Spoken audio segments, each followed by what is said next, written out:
একটা বিষয় নিয়ে মনে হচ্ছে যে কথা বলাটা প্রয়োজন আসলে, কারণ আমার মনে হয়েছে যে হয়তো আমি যে মেসেজটা দিতে চেয়েছি ওই আমার স্পিচটুকুতে, কিংবা আমি যে জিনিসটি বোঝাতে চেয়েছি সেটি হয়তো বোঝাতে পারিনি, কিংবা সেটি ইচ্ছাকৃতভাবে হয়তো কেউ দু একজন এটিকে অন্যদিকে মিসলিড করতে পারে, কিংবা আমার পুরো ভিডিওটি না দেখে আমি যে জিনিসটি বোঝাতে চেয়েছি সেই প্রপার মেসেজটি আসলে সবার কাছে না যেতে পারে।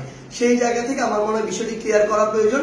সেটি হচ্ছে, আমি আমার ঠাকুরগাঁ জেলার একটি মত বিনিময় সভায় আমার হিন্দু ধর্মাবলম্বী ভাই বোনদেরকে নিয়ে একটি বক্তব্য দিয়েছিলাম, যেই বক্তব্যটিকে অনেকে অনেকভাবে আসলে প্রচার করার চেষ্টা করছেন।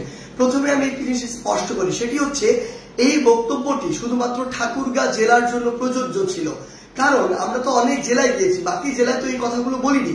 তার মানে ঠাকুরগাঁ জেলায় এই বক্তব্যটির একটি বিশেষত্ব রয়েছে, এবং এটি সত্য। আপনি যখন ঠাকুরগাঁ জেলার ওই আমাদের আসনগুলোর দিকে দেখবেন সেখানে যে ভোটের সংখ্যা, সেখানে আমাদের হিন্দু এবং মুসলিম যে ধর্মাবলম্বী ভাইরা রয়েছে তাদের মধ্যে ভোটের রেশিওটা হচ্ছে অনেকটা 45-55 বা কিছু কিছু জায়গায় 50। ইভেন আমার যে ইউনিয়ন সেখানেও এটি প্রায় 45-55 এই ভোটের সংখ্যাটি হিন্দু ধর্মাবলম্বী এবং মুসলিম ধর্মাবলম্বী ভাইদের মধ্যে।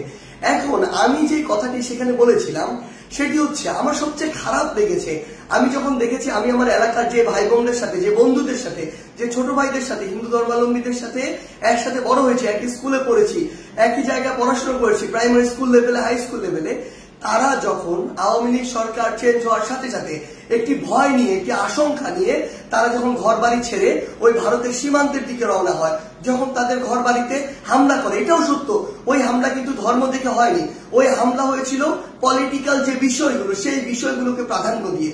কিন্তু আমার সবচেয়ে কষ্টের জায়গা, তারা যখন আসলে সীমান্তর দিকে রওনা দেয় নিজের সেফটির কথা চিন্তা করে, এর চেয়ে কষ্টের আর কি হতে পারে? কেন তাদেরকে ধর্ম দিয়ে জাজ করা হবে? এই আন্দোলন তো নির্দিষ্ট কোনো ধর্মাবলম্বীদের আন্দোলন ছিল না, এই আন্দোলন বাংলাদেশের সকল ধর্মের, মতের, বর্ণের, সকল বয়সের, ইভেন ফ্যাসিস্ট আওয়ামী লীগ বাদ দিয়ে সকল রাজনৈতিক দলের অংশগ্রহণের একটি আন্দোলন ছিল। সেখানে তারা তো বাংলাদেশের নাগরিক, বাংলাদেশের নাগরিক হিসেবে কেন তাদের মধ্যে এই ভয়টি থাকবে? কেন তারা এই বর্ডারের দিকে যাবে? সেই জায়গা থেকে আমি বলেছিলাম যে এই দায়টি আসলে একদিক দিয়ে আপনাদের উপরে যায়। আমার যুক্তিটি বুঝতে হবে কেন আমি বলেছিলাম যে এটি আপনাদের দিকে যায়। কারণটি হচ্ছে, আমাদের ওই নির্দিষ্ট এরিয়ার জন্য, আমি পুরো বাংলাদেশের কথা জানি না, আমার ওই নির্দিষ্ট এরিয়া ঠাকুরগাঁ কিংবা আমার যে ইউনিয়ন বা উপজেলা, ওই নির্দিষ্ট এরিয়ার একটি মেসেজ, এটি সবাই স্বীকার করবে, এটি মনে করা হয় অলমোস্ট 80-90% কেস এটি এমন, এটা সবার মধ্যে একটা চিন্তা সেট হয়ে গিয়েছে যে কেউ যদি হিন্দু ধর্মাবলম্বী হয় তার ভোটটা নৌকাতে যাবে।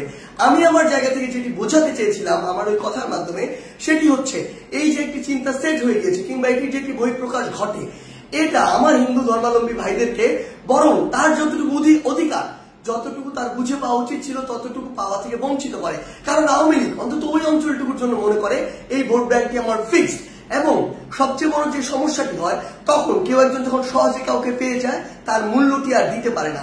সেম জায়গায় আপনারাই, আমাদের যারা হিন্দু ধর্মাবলম্বী ভাই বোনরা রয়েছে, আপনারা চিন্তা করুন তো, এই বাংলাদেশে বিগত 16 বছর কত বড় বড় ঘটনা হয়েছে, বিভিন্ন উপাসনালয় থেকে শুরু করে হিন্দু ধর্মাবলম্বী ভাই বোনদের উপরে, কোনটির বিচারের সর্বশেষ এবং যৌক্তিক একটি বিচার এই বাংলাদেশে আওয়ামী লীগের আপনারা দেখতে পেয়েছেন? আওয়ামী লীগের আমলে আপনারা দেখতে পান নাই। বড় বড় যদি হাতে গোনা 5টা ঘটনা আপনি একত্রিত করেন, কোনটার আপনারা এই পর্যন্ত যৌক্তিক বিচারটি পান নাই। তো আমার জায়গা থেকে আমি যেটি বোঝাতে চেয়েছিলাম, এই যে আমার ওই ঠাকুরগাঁর জন্য এই যে ফিক্সড একটি ভোট ব্যাংকের যে একটি মেন্টাল সেট আপ তৈরি হয়ে গিয়েছে, এটা বরং যতটুকু অধিকার আমার হিন্দু ধর্মাবলম্বী ভাইরা, কিংবা যতটুকু পাওয়া উচিত ছিল ওই সরকারের কাছে থেকে, ওই এমপিদের কাছ থেকে, ক্ষমতাসীনদের কাছ থেকে, ততটুকু তারা পায়নি। আবার বিপরীত দিকে আরেকটি ঘটনা হয়েছে সেখানে, সেটি হচ্ছে বিএনপিরা মনেই করে যে আমার যারা হিন্দু ধর্মাবলম্বী রয়েছে সেখানে তারা সম্ভবত অধিকাংশ ক্ষেত্রেই তাদের ভোটগুলোতে নৌকাতে যায়। সেই ক্ষেত্রে তারা যদি কখনো ক্ষমতায় আসে বা থেকে থাকে, তাদের কাছেও যতটুকু গুরুত্ব পাওয়ার কথা বা যতটুকু প্রায়োরিটি পাওয়ার কথা ততটুকু পায় না। তো দিন শেষে কি দাঁড়ায়? দিন শেষে তারা আসলে বোথ সাইড থেকে, আমার জায়গা থেকে মনে হয়েছে ওই নির্দিষ্ট এরিয়াটিতে বঞ্চিত হয়েছে। এই জায়গায় আমি বলতে চেয়েছিলাম, আপনার কোথাও ফিক্সড হওয়ার প্রয়োজন নেই। যে আপনার কথা বলবে, আপনার কথা শুনবে, আপনার যেটুকু অধিকার সেটুকু বুঝে দিবে এবং আপনার প্রয়োজনে আপনার পাশে দাঁড়াবে, আপনি তাকে ভোট দিবেন।